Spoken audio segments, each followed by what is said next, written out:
Today I'm going to show you how to put an aftermarket stereo in a BMW E46 series, and I'm going to show you how to replace the front door speakers as well. Now before we start, I ask that you please like this video, subscribe to my channel if you're not already, share the video, and sign up for notifications. So come along and let's get started.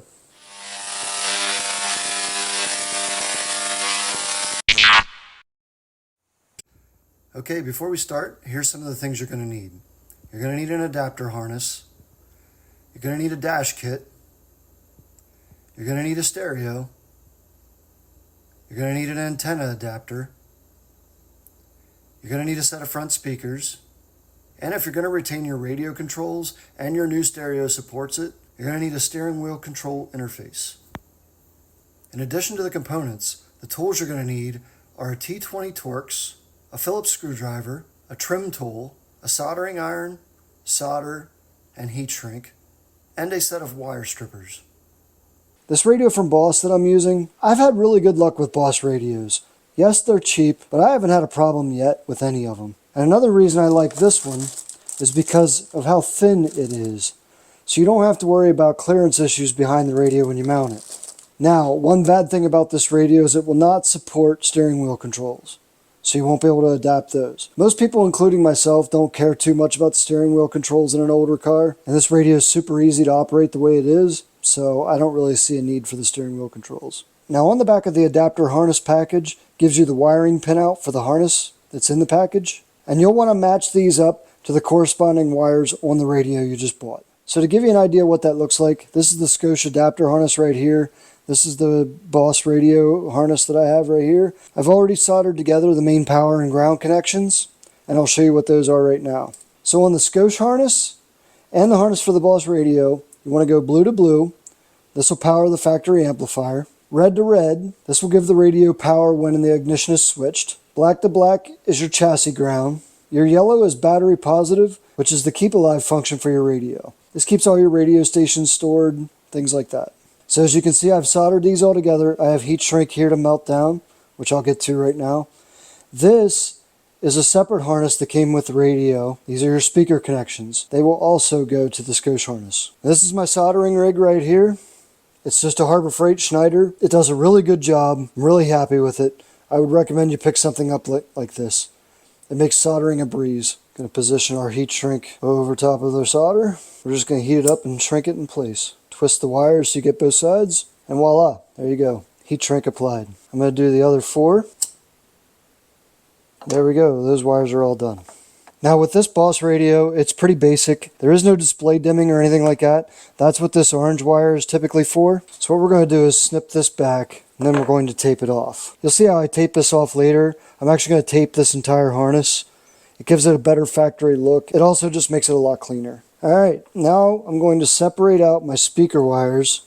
Those are all going to be your purple, green, white, and gray wires. 2 for each. One is a ground, one is a positive. I'm just going to flip this around. I'm going to take all my ends off. These are already pre-stripped. I'm going to take all my ends off the Scotia harness. I'm going to start with my gray and black. Don't forget to put your heat shrink on before you solder. Slip it on the wire. Go gray to gray, twist. Okay, with those all twisted together, now we can solder it up. You don't need a lot of solder, but you do need to melt it through thoroughly. That should be plenty. And we're just going to work the solder around on top, and then we're going to go from the bottom, heat the bottom of the wire up so it soaks through. And once you start seeing the strands of the wire, you know it melted through. Now what you're going to want to do from here on out is just match the rest of the wires up. The colors are all matched, the stripes are all matched for the grounds. Just match 1 to 1 what they're supposed to be. Okay, now that all the wires are soldered together and all the heat shrink is applied, now I'm going to just do a light wrapping of this entire harness in electrical tape. Gives it that extra professional look. I don't put so much on that the harness becomes stiff because you do want this to still flex around a little bit. And I leave a little bit on the ends just so we can plug this into the radio. But there you see, that looks a little more factory now. Okay, now it's time to move into the car and actually start installing the radio. Okay, first thing we're going to do is take our trim off above the glove box, because we need to get this trim off above the radio, and it is held in by the trim over here. So we're going to take our trim removal tool, get in behind, at least get us a little bit of spot there to pry back from, and then just start slowly prying out. Just be careful with your trims. A lot of these cars are older and it could be brittle. I'm only going to remove it that much. I don't need to remove the whole thing. Then you can start taking your trim out above the radio. Oh, this one was already just hanging out there. We'll come up under the dash here and pry out on this one. Just pop that off. Next, we're going to take Phillips screw off here and Phillips screw off here. Remember the days when manufacturers put Phillips head screws in? All right, at this point we can slide our radio out. Our radio harness here, we're going to actually push this red tab down and remove the harness. There it is. I believe this is for our steering wheel controls. We're going to take that out. And then our antenna. Just pop it out. Okay, now you can take the radio and just put it off to the side. Now we're going to take the cage to our new radio and we're going to put it in place in the dash here. It'll sit back flush. And then what we want to do is find the metal tabs in the caging here to bend down and hold this in place. Now I can bring my screwdriver back out and start bending tabs down. Now we can bring our harness back out through here and our antenna out through here. Put our antenna adapter in here. Clip it into place. I'm going to put our harnesses in the radio itself and snap them in. Plug our radio harness in. And plug our antenna in. And once all those are in, we can just slide our radio into place. Now it's locked in. At this point, we can test the radio out and see if it works. All right, we have a display. All right, let's see if we can get a radio station in. Okay. So as to not get any copyright strike against me, we'll leave it at that. Now, we can put our trim piece on, put our screws in, and our trim piece back on, and this trim piece back on, and voila, there's the stereo installed. Okay, moving on to our door panel. First thing we're going to do to remove the door panel is take the screws out of the armrest. You have one here, and one up here. These are T20 Torx. Okay, now we want to pop this airbag trim piece off here. Just be careful with your leather. Get in behind it and just gently pry out. Just like that. And the reason you want to take that out is because there is another Torx head screw in there.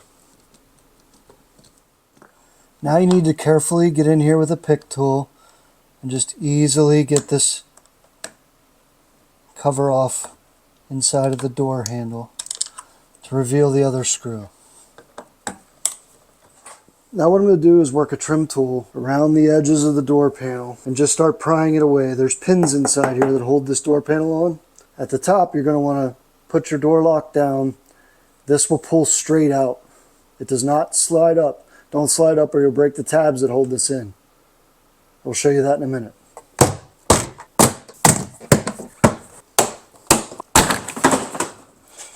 Okay, there's a speaker harness here you want to disconnect.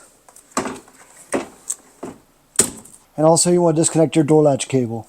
Now we're just about done. We just need to disconnect the harness going to this speaker right here. Just push in these two tabs here and pull it straight out. Now the door panel's off. Okay, now for the speaker replacement. We're back to Phillips screws. Take the 3 Phillips screws holding the speaker to the door panel. Take your speaker out. I think it's easy to see why our speaker sounded so bad.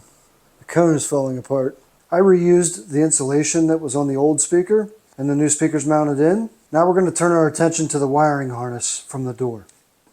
Now you can see that I cut the old connector off of this harness because you're not going to find new speakers that are going to fit that connector. So what I'm doing is taking my 2 wires that came with the speaker and I'm going to solder them and heat shrink, and that'll be a permanent connection. And then these will plug into our new speaker. This old Weller is probably about as old as I am, and it still works great. Melt our solder on. Get it from the underside too. Slip our heat shrink over and use our special heating device to melt the heat shrink. This is a highly calibrated tool. Can't just use any old lighter or anything. Okay, that's that. Now with these soldered on, we can put the door panel back together. Okay, and with that, our door panel's back on. I already verified the speaker works. So now what you're going to do is just rinse and repeat on the other door and you're done. And that's it.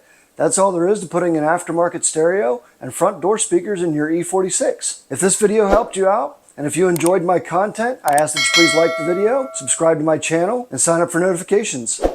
And I'll see you next time. Go.